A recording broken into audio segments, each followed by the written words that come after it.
സുന്നി ആദർശത്തിനെതിരാണ് ജമാഅത്തെ ഇസ്ലാമിയുടെ രാഷ്ട്രീയം എന്നൊക്കെ എപ്പോഴും പറയുന്നതാണ്. അവരെ അകറ്റി നിർത്തണമെന്നാണ് സമസ്ത എല്ലായ്പ്പോഴും പറയാറ്.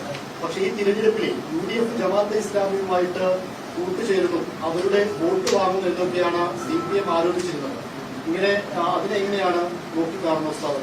ഏതായാലും ഞങ്ങളെ നിങ്ങൾ രാഷ്ട്രീയത്തിലേക്ക് വലിക്കാതെ ഇരിക്കണമെന്ന് ഞാൻ പ്രത്യേകിച്ച് ഓർമ്മിപ്പിക്കുകയാണ്.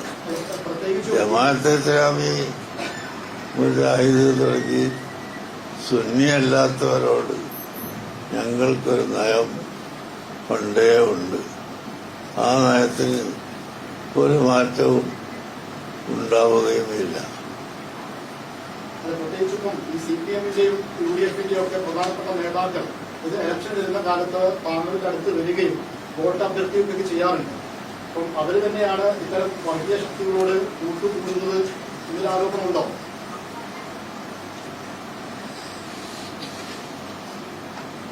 അത് ഔദ്യോഗിക തെരഞ്ഞെടുപ്പ് വരുന്ന സമയത്ത് അവരുടെ നയം എന്തായിരിക്കുമെന്ന് പഠിച്ചിട്ട് ഞങ്ങൾ ഇടപെടേണ്ടതാണെങ്കിൽ തീർച്ചയായിട്ടും ഇടപെടുകയും അല്ലെങ്കിൽ മൗനം പാലിക്കുകയും ചെയ്യും.